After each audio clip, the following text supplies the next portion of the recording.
Well, hello and welcome to the RSnake Show. This is Demo Day. It's a brand new series that we're doing where we're basically trying to get vendors to show up and give us a demo. It sounds simple enough, but if you've been around the industry for any length of time, I think you're going to experience the same thing which I have, which is that typically there's a funnel, and the funnel is sales and marketing, and they are the bottleneck to getting a demo. You get your badge scanned somewhere or give someone your card, and now months go by and you're trying to coordinate a meeting and you're getting spammed to death, and then you finally end up getting that meeting in place, and the demo might be terrible, but it doesn't matter. You're going to continue to get spammed forever and ever, and or it might be great, and so you never go any further. You never look at the other products and services out there because you don't want to do that again, right? That's the current process in the industry. And so that level of frustration, I love demos. I love watching them. I love critiquing them. I love getting to learn things that I never would have seen before, because a lot of this is hidden behind a sales and marketing funnel. So this is an opportunity for you to watch with me and Trey Ford, who I'll introduce here in a second, looking at something with fresh eyes. For the most part, we have not seen any of these things before, and I brought Trey along with me because he specifically doesn't know who I've picked before he shows up. He's just kind of like, okay, I got another meeting. So that's kind of the idea. I want him to be a little bit more blind. I obviously have to know who we're talking to just to get in coordination, get the meeting set up, but that's about it. So Trey is interesting for a couple of reasons. He used to run Black Hat. He worked at a PE firm where he managed, I don't know what, hundreds, maybe. I don't know how many companies. Give me some context. We were about 100 billion in assets. I think we had between 85 and 90 companies at any point, but a lot of moving targets, a lot of organizations, a lot of surface area. Okay, so 80 or 90 companies, which normally you're just one company, right? So he had a lot of visibility. He also worked at vendors, so he had the opportunity to pitch from the other side, and he's a full bird CISO, and he's had the opportunity to work on the blue team side as well. So he really has a very rounded view into this. And I think that's useful because you're going to find that you want it from the attacker side, you want it from the offensive vendor side. We both worked at White Hat together, as well as the defensive side, trying to protect assets or whatever. So I think he's extremely useful in this, which is why I invited him on. I too have a very similar background, a lot of research, worked at vendors. I have probably sat through somewhere around 200 to 300 demos at some point, either people pitching to me or me pitching the company I was working with to them. So I've seen it from both sides, and I work as a VC, so I get pitched quite a bit for that as well. So I think the two of us are pretty well rounded in both seeing and analyzing different vendors. So just for some reference, doesn't really matter who the vendor is, whether I have worked with them before or not, whether I know them well or not. We're going to try to be pretty much the same, which is to say that the entire premise of this is to do a demo. So here's the run of show. We'll spend about 5 minutes with slides if they want. Typically, people don't really care about slides, but a lot of vendors do. So they're going to show you, who they are as a company, let's say, or whatever. So give them a few minutes to do that, and then cut them off. Let's move on to the demo. And then we'll give them somewhere between 30 minutes and 45 minutes or so to do the demo. I really want to kind of try to fit it in half an hour so that Trey and I can ask additional follow-on questions either throughout the thing as they pop up or at the end, just to kind of give you a context of how we're thinking about it as the demo proceeds. So the entire goal would be you get to watch one demo per hour. So if you want to pick, between 3 vendors in some space, you could pick A, B, and C. And within 3 hours, you've gotten 3 great demos from the people who run this. They do not pay us. This is not something, there's no payment structure here. This is just some way to get the vendors excited about something that I think we all benefit from. Okay, so today for our first victim here, and for those audio listeners, you're going to want to watch this because the demos obviously have a visual component. But for the first one, our first victim is Evan Johnson at RunReveal. So Evan, why don't you take it away? Yeah, I can give a quick intro to myself and what RunReveal is and how we made the company and where we're at. But my name is Evan Johnson. I ran product security at Cloudflare for a few years. And I was there as the first security engineer. So I got to see every they built since I joined there, and was responsible for the security of a bunch of them. And then I ended up starting RunReveal early last year with a co-founder of mine who I worked with, who's a data engineer. And we were both talking about, like, what are we going to do next? We were both over what we were doing. I was like, well, I work in security, but you work in pure data engineering. And so I think there's a Gartner Magic Quadrant for this. So like we could, so we figured out what to do, and we ended up a few months later raising a little bit of money and starting RunReveal to kind of disrupt the SIEM space.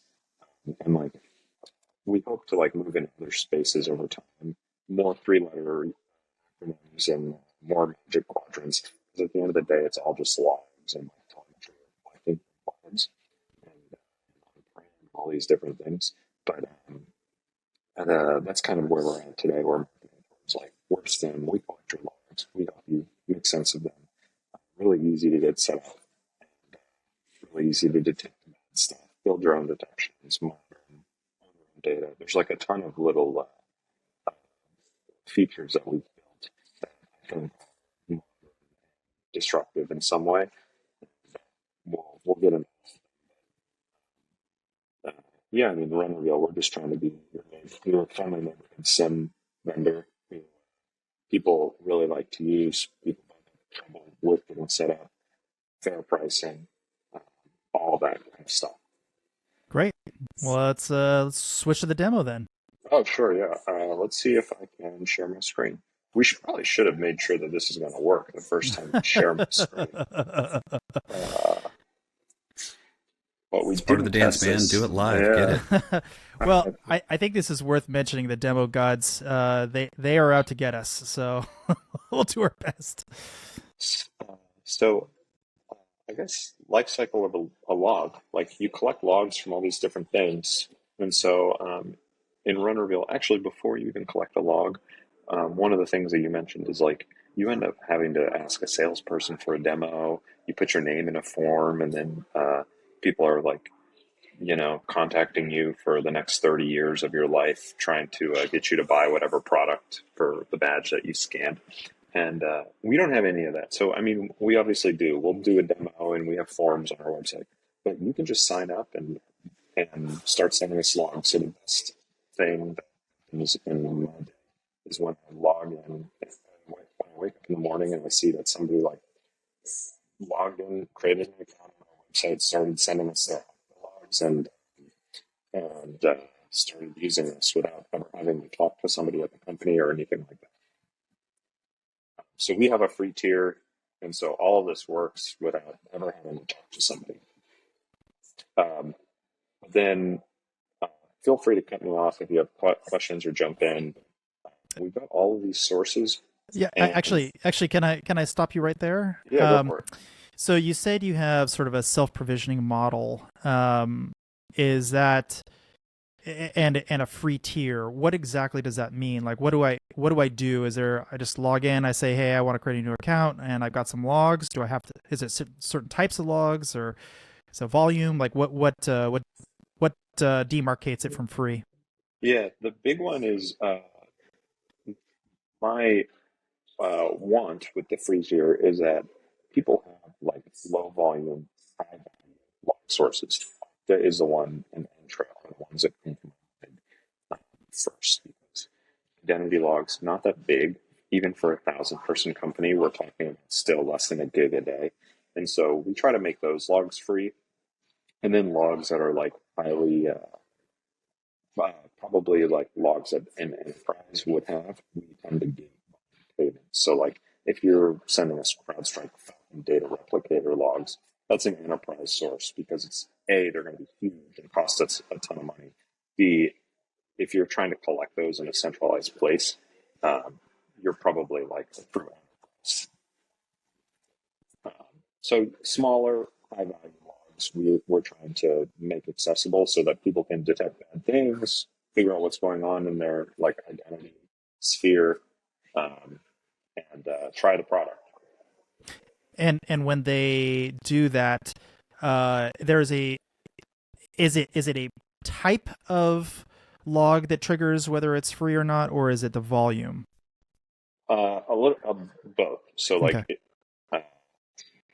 but yeah. So we give. I think our free tier is like 20 gigs a month, which is plenty for most Okta deployments, even larger. It's like they're 20 gigs a month. Mm-hmm. And then we have a few others that are like 1Password, I think, is a free log because it's small, it's important. And then a few others here that, but then, yeah, at the higher end, high volume usually signals that you've spent money on a really expensive, like, bit of software. CrowdStrike, for example, Palo Alto, Panorama, traffic logs, like that kind of stuff. We gate that behind us. Mm-hmm. And okay, so I see things like Obsidian and Notion. What kind of logs are you grabbing for those? Yeah, so every kind of log source has a different bit of log. Like they tell you something different. So Notion, who's messing with your internal documentations versus Obsidian is like we had a customer who requested that we handle Obsidian logs. So they're getting alerts and whatnot from Obsidian. I've actually never used Obsidian, but I built a source for it where you search your Obsidian logs and build alerts based on what Obsidian's telling you and correlate against other log sources, which is a buzzword, but we'll get into that too because I have a special placement for correlation in the SIEM space. But we'll come back to that. But lifecycle of a log, like our mantra here is we're adding tons of sources. We added 2 this morning. I added the Cloudflare Gateway HTTP logs and Gateway DNS logs. We're constantly adding sources. We're going to have hundreds of these things. They're not hard for us to add. It takes us, 2-3 hours for your basic source that we read from S3. And then our idea is that our customers, we're happy to build sources for them. We're happy to make them more. The whole goal is to make it really easy to set up, get your data into, and then start searching. So we make all of your logs like indexable, available to you to search, and things like your Cloudflare audit logs. We try to make it really, really easy to search, get value out of them, see what's going on, see what's happening in the Cloudflare account, and in this case, but give you full access. So if you want to like run a SQL query, you can just come in here, do show tables. You'll see all your logs, all the tables. You can describe the tables, all that stuff. So we're trying to meet people where they're at, whether they're a SQL wizard or they say they never want to write SQL again. We've got kind of both ends of that spectrum covered. And yeah, this is great for threat hunting, great for, just figuring out what's going on in your environment. Yeah, can you give us an example of what I'd be looking at here? So these are audit logs. What would this be telling me? What would I be looking at here? Yeah, this is just like all of your, currently right now we're looking at Cloudflare audit logs. So when we ingest logs, we make them available in the format that we read them. So you'll see that Cloudflare audit logs, if you go and create a Cloudflare account, you'll see that your Cloudflare audit logs have like these fields: audit log ID, active type, active ID, new value, old value. And so these are all the kind of columns that you'd see in a Cloudflare audit log, and we make them searchable. And so you can like put together, if you're ever investigating a compromise or figuring out why something's broken, you can go look. If our website's broken, I should go look at the last time we deployed something in Cloudflare. Or I can look across all of our log sources to see what's changed by using other tables. So this interface, searching your logs, critical for finding needle in a haystack situations when you have a compromise, you have a security incident, and you need to find exactly a certain event at exactly a certain time. you can do that with like the SQL interface or however you want to do that. But then if you're just looking generally, what's going on in my environment, what happened today, how much logs am I getting, you're trying to answer like day-to-day questions, this kind of interface is really good for that. Love what I'm seeing. I guess my initial question, one of the things we lose sleep over in the CISO office is those moments of loss of availability, loss of visibility. How do you deal with back pressure? How do you deal with or alert to the customer side, a loss of logs, a loss of flow, a loss of signal? Yeah. So if every single log source, this is one of the first things that we thought of. Every single log source, when you set it up, let's go to OCTA. We make sure that it's going to work before you press save. We give you a bunch of detections before you that you can add or can't, or you can choose not. So these are 2 that I haven't, but we have a bunch more. And then we set up a health check. So if you don't get logs in a day, an hour, it's configurable. We'll notify you wherever you want to be notified. It's like a SOAR platform, whether that's anything we have a notification channel. And these work similarly to like our scheduled queries. It's just a scheduled query that we run, and we want people to know as soon as they're logged in and something's. And then is that something you train them to do? Is that something they just sort of naturally figure out? Because with the self-provision model, obviously they're going to do whatever is expedient or whatever the obvious, flow is going to look like. Is there sort of like a dashboard where they can say, hey, these are the places you haven't set up some sort of back pressure test, like we were talking about, or some sort of outage check or whatever, like sort of like you're not healthy the way you've set this up or something? Yeah, we don't have like a dashboard where it goes and shows like where you don't have these, but we have it as part of the default flow. So when you're setting up a source by default, we make sure you set up a health check of some kind. And so it's a requirement. It's a requirement. Yeah. Okay, great. Okay. So safe defaults always a good place to start, as we in security learn failure. Some of us have learned. Yeah.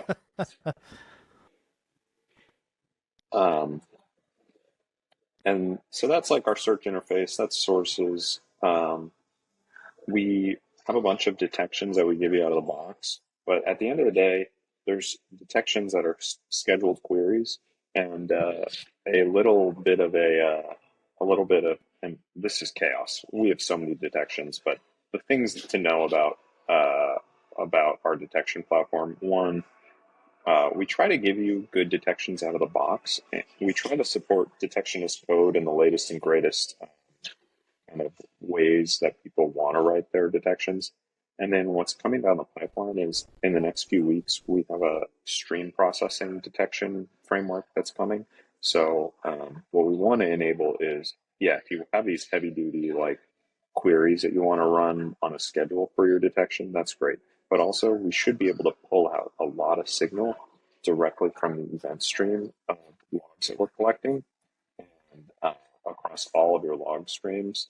And we want to do that in a standard way. So Sigma makes sense, which is kind of the de facto detection framework.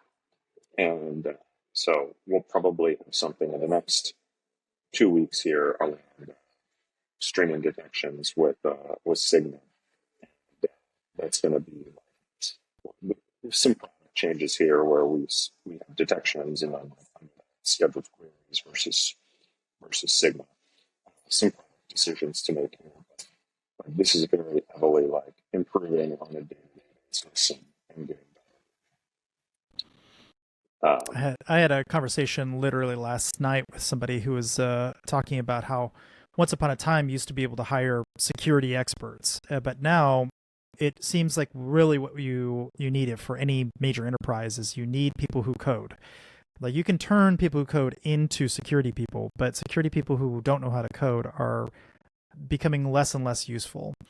And so it's funny you're talking about moving into detections, and those detections are code. They're not just, a query. Can you give us an example of what that would actually look like and what people should be thinking about? Yeah. I think detection as code became a little bit of a buzzword recently. And usually when people say detection as code, not everybody has the same definition, but usually like a query is still code, whether it's a query or a Python script or Golang program that you wrote to detect certain things. But usually when people mean detection as code, what they're really asking for is like a workflow, and the workflows they borrowed from the infrastructure as code world. So you can check your detection into GitHub and back it up. You can test it prior to releasing it. You can, get a review on it in a plus one and deploy from continuous integration. And so we support all of that. And so regardless of the language that you're writing your detection in, moving to that like workflow. I think also in context of the conversation I was having, it's more like if this thing happens, then this thing happens at some threshold, then you can see that this first thing they were doing was bad. Capture that data, then do something because they're about to do this thing 4 steps later that's bad. So that flow of different web pages in some cases, or whatever we're talking about, hitting different machines, let's say, whatever we're talking about, is a series of events that have certain thresholds or certain requirements. Yep. That's better captured in code than a query. Maybe. I think that what you're describing, I would call correlation. So you want to correlate 3 things. This is like the big one in all of detection. It's like, do you do you go to any vendor, say a Black Hat, and you'll be like, do you do correlation? And they'll say yes. And then you say, what does that mean? And like, you might not get an answer some of the times you ask them. But we have a very, I think, strong product offering where we thought about this really, really for a long time about like, what is correlation, and like, how do we enable that? Sorry, there's probably some I'm pulled up here. Yes, Evan had some internet outages at home, so we're doing it live. We got what we got. So this is me in my truest form as well. Usually at the coffee shop because I've been struggling the last few weeks.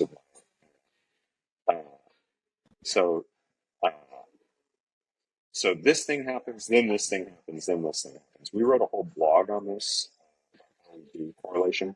But at the end of the day, what we do, every detection and everything we collect from your logs, whether it's in the event stream, whether it's a query, we store in our underlying database in this table called signals. And then if we alert you of something, it's in this table alerts. And so signals, we give it, every detection has a name. You can give it custom categories. You've got all of the like data from the actual thing, from the actual log data. You can assign it a risk score, a severity. We know who did it. Custom categories, MITRE attacks. And kind of what we figured out was that if you save the actual log data along with the metadata of what you were looking for, you can start to build those patterns in even a simple query. Okay, so let's look for if Evan Johnson did 3 and 1 MITRE attack techniques in a 4-hour window. That kind of query is like a one-liner. That's something that most people can build themselves with, anybody who's written SQL can build that query without much work. You look for group by the actor, and then count the MITRE attack techniques, see if it's greater than 3, and it's not rocket science. But you really have to like have this intermediate table to like do that kind of correlation. And in my mind, that's kind of what you're getting at with your version of detection as code. And it's kind of interesting because we all have different ideas about these industry terms. Well, I guess in the web world, I mean, like, let's say there's a user ID or something that's attached to whatever they're trying to do. Like they're trying to send a contact to a friend or something. Is that contact malicious? Well, I'm going to have to follow that user ID over multiple queries, let's say, or, they do one thing. I need to see if the other actor does the follow-on thing. So it's kind of maybe two different sessions, and there's a lot going on there. But you really need to keep a couple of variables in memory long enough to do the comparison operation and thresholding and whatever. So Yep. that seems to be a better place for code than traditional queries. Yeah, I'd say that uh, code that makes sense, but in this model, the table is your memory. Mm-hmm. So all of that data ends up in a table that you can join against, query, and that's kind of your variables end up being stored here for the long. Evan, if I pull out my CISO crayons and ask a different way, so there's a population of tuples. There's if these conditions are true, we start to create a signal. I assume that's what Yeah, kind of this signal table is a body of smaller detections that are looking for specific correlations, specific conditions, and then what you're building towards in your prior example, that crafty Evan Johnson guy. Once he starts doing specific things, do I have a population of those hits? And so I'm now correlating behavioral patterns against a population of tuples of behavior. So now it's not just an individual signal, it's a correlation of signal. We can make a higher confidence determination or decision there. exactly. So once you kind of you can kind of take a lot of these signals, batch them up, and based on the conditions that you care about, and then build alerts out of them. And so when we started the company, we heard from people that they had a ton of alert fatigue. And we looked at a lot of the alerts that people were getting with their SIM vendors. And it was pretty much like somebody logged in from a new country and stuff. And so to us, that's interesting, but it's not an alert. And so to us, those are signals. We collect that information, signals, we email you every day, like a list of every single signal, what happened, or like situational awareness, or just because it's interesting, you might want that and shows that we're doing something if you didn't get an alert. And then we have a very small number of alerts, whereas like one person did a bunch of bad stuff once. And so all of our alerts are kind of in that vein, like a lot of malicious activity from once that we saw, or a lot of signals at the end of the day. That makes sense. As I look at this and think about this, I mean, most security operations center teams, I mean, to get 24/7 coverage, you're looking at 12 to 15 people at an absolute skeleton minimum. When we look at RunReveal, what's the profile of your ideal customer profile? Like what size organizations, how many folks are you expecting to operationalize and manage this on the customer side? Yeah, we're like a year and 4 months into starting a company, and probably only like 5 months, if I'm being honest, 4 months of having a product that we're really proud of. Because I mean, SIM is such a mature thing that it just took forever to build like all the little, you know, oh, you got to be able to move these columns and filter by these columns, and like, all the sources, all the destinations people, all the notification channels that they want, all of this, just multiple workspaces, like all this just took a lot of time to build. And so kind of where we're at today, we've been selling to like smaller organizations. We have a really good network in Silicon Valley, so like a lot of the startups in Silicon Valley are trying to land it as customers, and a lot of them are trying to make a principled decision about where to put their logs for the long term. And so we have a destinations product where we can actually give you control of your logs in your own ClickHouse cluster, and we just manage this platform that operationalizes your ClickHouse cluster. So if they ever want to get rid of us, they can. They still have their logs, and so that's really attractive to a lot of these companies who are trying to figure out what they want to do for the long term. Isn't that funny? A huge selling point is that you get to leave us someday. Well, That's yeah, an important thing, right? I mean, like Oh most no, CISOs, I get it. if you're But it's dealing with funny. M&A or you're a highly acquisitive organization, like you're inheriting a lot of SIMs, right? And data sovereignty, your ability to bring those along, you've got a fiduciary and legal responsibility to maintain log history and to bring them along.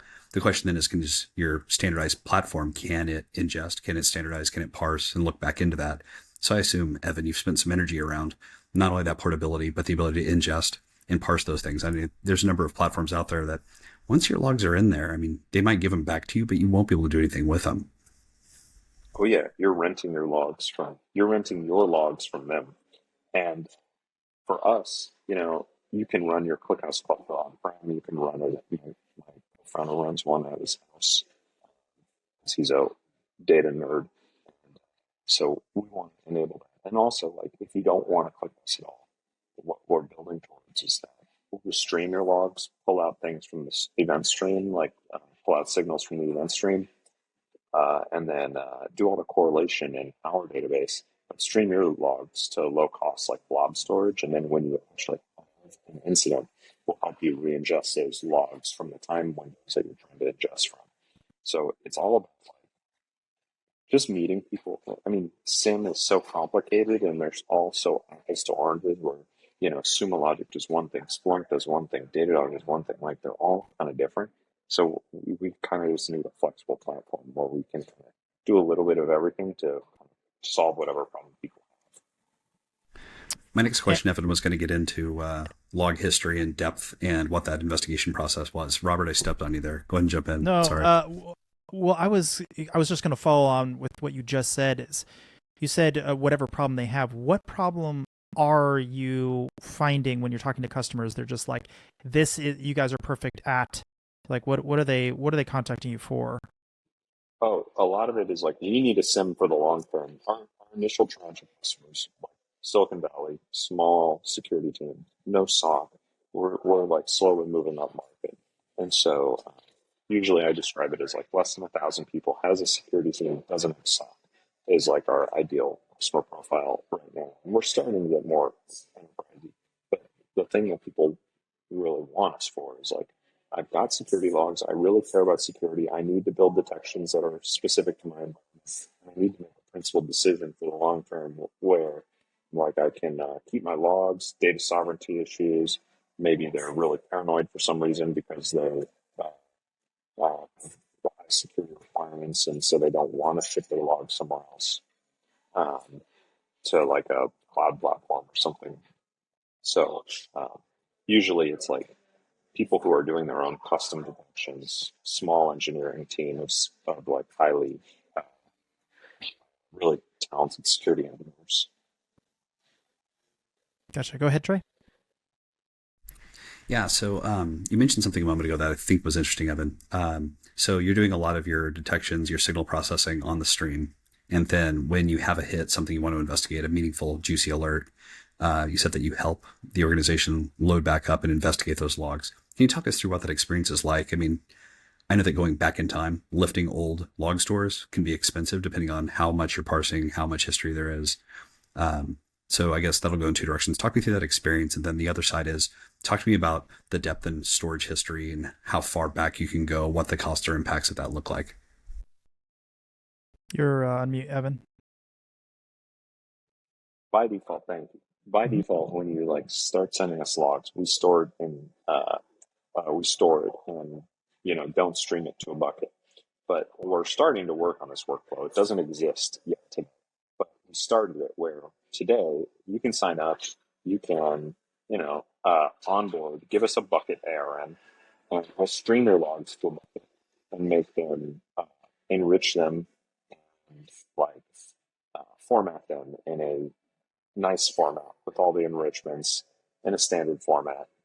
And you can keep those in a bucket for forever, as long as you decide. And what we're working on, this doesn't exist yet, but we wrote about it in a recent blog.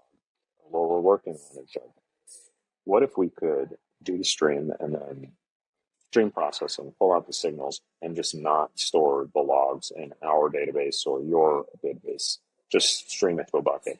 And so we have the kind of code that and the ability through, we've got a feature here called backfills, where you can like do a backfill and read blocks that exist from object store. And so it's kind of just like this product, but used slightly differently, only when you need it. And yeah, you're right. You can't load. I mean, there's limits to like how fast you can load data. Like you can only read data from S3 so fast, right? Even because S3 is like really performant, but even a terabytes go pretty quick. Like it's not it might take like, a day to load a bunch of data that you need for an incident. But that's actually usually time well spent just waiting around, because you can go do other things in the investigation, uh, and just kind of wait for that to finish. It's a lot better than having to process the JSON yourself when during an incident. That kind of stuff doesn't exist yet, and it's kind of in the works. The destinations, it works. The re-ingesting works, but it's kind of not all glued together in a cohesive product yet. I did see under your detections that some of the columns it looked like native JSON. Was I reading that correctly? Yeah. And so does this thing speak JSON? Can I dig into JSON the same way I would, with Python, let's say? Yeah. It's not quite like we have like a Jupyter Notebook integration if you want to just load all the data into a Jupyter Notebook and do whatever you want with Python. That's an integration that we have with the free tier. So you can just go do that. But in the data model, we store the original array that we receive, which usually looks like JSON. And if it doesn't look like JSON, then we probably want it to, and I think we'll reformat these in all those cases. And that gives you power, ClickHouse is the underlying database here. There's a lot of powerful things you can do with JSON to process it. And actually these views on top of it, these are actually views of the data and actual tables usually. If we want them to be really fast, we'll turn them into tables. But otherwise they're views where we're just processing this raw log, the JSON, in addition to resources. You'll see that's a JSON blob. In addition to all the other stuff in the log. And so we're doing a bunch of JSON processing on the fly every time you switch tables. Mm-hmm. We don't have Notion logs, so this will be empty. So with that reloading stuff from S3, are you located in S3? So you have faster access to it, or is that just a common integration? It's just the kind of de facto blob storage. Loaded in Amazon is probably what I meant to say, but yeah, it's kind of the de facto blob storage. Okay.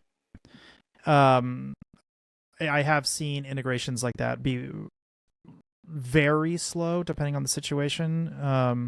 So that is interesting. So if, let's say, my logs are stored in many different files, and I say load them back up because, let's say by day, and I want to load many days worth of data, do I get access to them as they're being loaded, or do I have to wait for the whole thing to be done, or or can I decide go from current date to oldest date, or so it's what's the process there?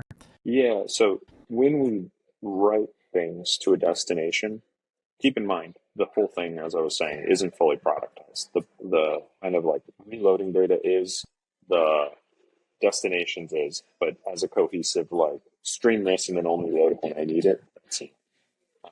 But when we stream things to a destination, we do it by hour. So it's by you've been deep in an S3 before. It's year, month, day, hour, minute. We don't do that, but we do it by So we list all the objects. We keep track of every object that we need to ingest, and then we ingest them, and then that is available as they're ingested. So when this is fully productized, we'll have to show you, you're 50% of the way through, and so you're only seeing 50% of the data. But yeah, you choose by day, by hour, and we can help you set the range, and then we'll list all the objects and load them. Okay, so we talked briefly about the alerts, and you have some pre-canned alerts. It's probably good if we talk through the operationalization of the product. Okay, I have the product, it's ingesting logs. Now what do I do with that fact? Yeah, I mean, it really depends. So everyone we talk to is a little different. Some people just want the logs for a rainy day when they have an incident. Some people want really, specific alerts that they want to build. So I think everybody that we meet is a little different in what they want to do. So let's say I'm some retailer, small as you said, kind of getting up and running. What would you recommend, or what do they typically want? Yeah, I mean, most people, their biggest risk is like the identity logs, and that's why we made the OCTA logs free. And so I would say, like, if you're a smaller company, that's like priority numero uno. Is, uh, like after two-factor authentication. Once you start worrying about detection, then you probably want to like collect your identity logs, and then we'll give you the signals, uh, and we'll email those two every day, and then we'll alert you when things are really, really bad. And so we try to make a good default experience for people who are kind of in. Can you walk us through what that means? What does good and bad look like from an Octalog perspective in your system? Oh yeah, so Okta logs, like that's the thing. It's really hard to tell when something's like truly bad versus when something is, you know, a little awry. So like people move countries all the time. If you've worked at a bigger company, then like people are always traveling, and so we try to make it available to people when employees are logging in from new countries, when they're logging in from new networks, when new API keys are created, when Okta third parties engaging slightly differently. And so we collect all of those and email them to you as a signal, so that like every day we've got like a signal roll up email that goes out to our customers. And usually we will talk to people and be like, at a smaller company, they're like, I know everybody at the company. So if somebody is suddenly like in a new country, that'll raise alarm bells with me if that's the case. And so the signals email is useful for that. And then and operationalizing that, you don't have to do anything. So you just like go into sources, you give us a read-only API key. Where's Okta? Hardest part is finding Okta. You give us a read-only API key. All these are selected by default. You click connect, and then we take the previous 30 days of the logs, because Okta only stores 30 days of logs. So we go 30 days and start reading all of them. And so you have a place to start. And then you can, you know, start getting that daily email where we tell you stuff hopefully that you didn't know. But bad, I mean, like we saw the Okta kind of the calls everybody was getting. I was working at Cloudflare, or we, it's public information. You can go read about the blogs that we were dealing with. Like our employees started getting phone calls from people who were saying, "I'm, you know, Bill from IT. You need to go to evil.com and download this thing." And we had security keys only and web app and only, but like that threat actor was calling, you know, every company that they could get phone numbers for, and like that was honestly some of the motivation behind the company, because I was looking at this and being, it's still so hard to detect something being wrong. You've got to pay hundreds of thousands of dollars for like a SIM product. You got to pay an MDR to figure out how to like deal with your logs. You got to like then it costs too much, so you buy Cribble and like cut down on your Splunk bill, and then you actually find out you need to buy this like special detection pack, so you buy this UEBA thing, and like the entire thing is just crazy. This whole industry segment. So we were just like, let's just give away the important bit, and then be really good data engineers and handle the big amount of logs that we have to do. And so from a budgetary perspective, you said these are relatively small companies. Have they ever budgeted for this before, or is this just brand new budget from their perspective? Are you ripping or replacing anything? Is this all fresh install for you? We're getting to some rip and replace. We're getting to some side by side where we're taking some other budget. One interesting thing is when I went and started talking to CISOs about this, like Cloudflare, tech company, very different from like or so like I didn't really know what to expect when I was meeting a lot of the CISOs that I've met since starting. And a lot of people have more than one SIM. A lot of people have like Splunk next to Elastic. A lot of people have, every combination of SIM you could imagine, UEBA products thrown in there, Tribble thrown in there. It's chaos. And so there's a lot of opportunity to be next side by side with existing products. sometimes rip and replace because people do get angry at these vendors, just like some of the most disliked vendors. So we're kind of getting into some of those. We've got some POCs going right now with a rip and replace of Splunk, and then doing some side by side stuff as well. Gotcha. It's so what? Okay, so if you're trying to budget in a new budget, let's say it's totally fresh, how are you kind of telegraphing the total cost of ownership? Like, how are you selling this as somehow improving the company, or is it regulatory, or how are you going in there and pitching that? Yeah, a lot. I mean, because we have this flexible model where you can run the open source thing separate if you want the open source database, or you can work with like ClickHouse Cloud to run the underlying ClickHouse. Because of that, we're so much cheaper than a lot of the other options. I think like you're not going to make a successful SIM company being more expensive than Splunk. And so when we started the company, we were like, this has to be cheap. And I'm a Costco guy, and so like that's actually a meme. I shouldn't say I'm a Costco guy. We're Costco guys, but like wholesale prices for logs, and so we wanted to be really cheap. And so I mean, all of our customers will do bake-offs where it's like us versus Snowflake and whoever, us versus Splunk, us versus whatever. And people are like, this is just cheaper, and I'm getting what I want out of it. So the the budget conversation. We just like talk about pricing. Where, look, if you have your own data store, it's one pricing unit because we're just streaming the data. Versus if we're storing it, we have to charge differently. And we just walk them through that and the way we do pricing, and then dig from there. How do you deal with multiple users in the system? Because it seems like that is, especially, if you're competing with Splunk or any one of these big companies, they have not just multi-user authentication, but tiered user authentication, because they have VARs who are, or MSSPs or whatever, who are managing it for them. Or like, how do you handle that? Yeah, we separate everything by workspaces, so you can create as many workspaces as you want. And in the back end, what we do is we have role-based access control on every row in the database. And there's control plane and data plane. And on the data plane, all your logs that you're collecting, we have for every single row by workspace ID. And then in the control plane, that's a lot easier of a problem of like API based off, and like you have scopes and whatnot. That's kind of easy stuff.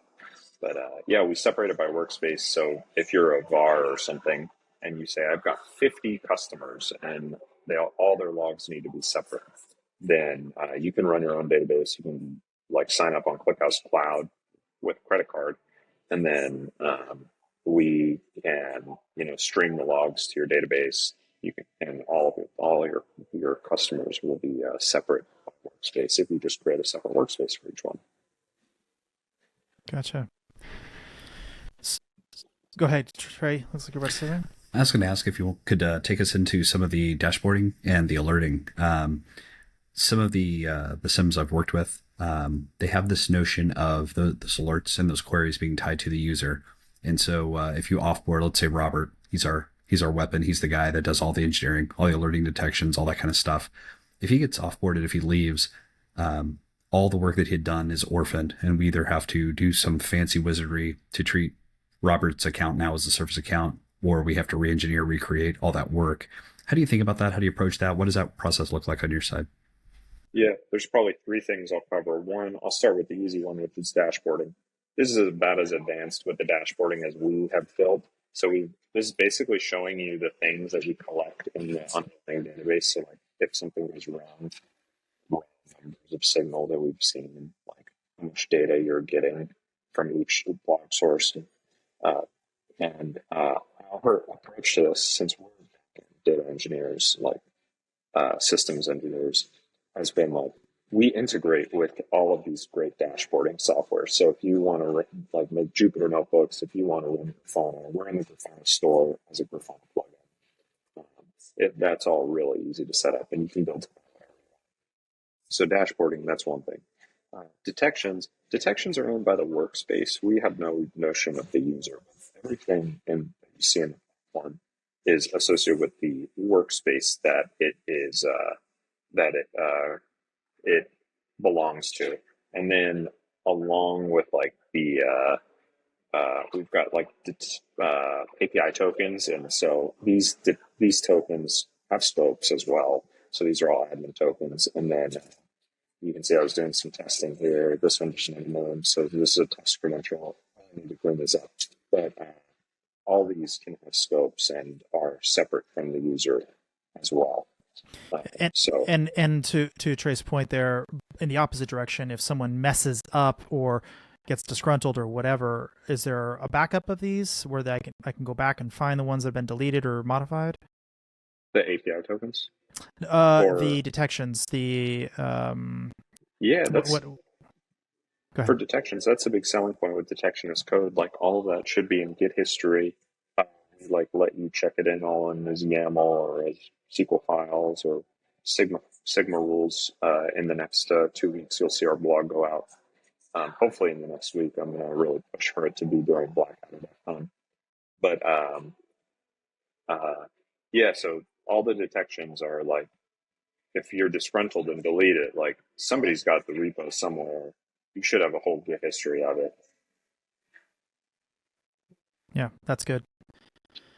A question I think I'm going to ask everybody, so don't feel railroaded here. It's just a question I'd like to ask. Is there anything that you feel could be warranted, or have you warranted any aspect of your product? Is there anything you feel like down the road is 100% defensible? It will do exactly what we say in this particular regard.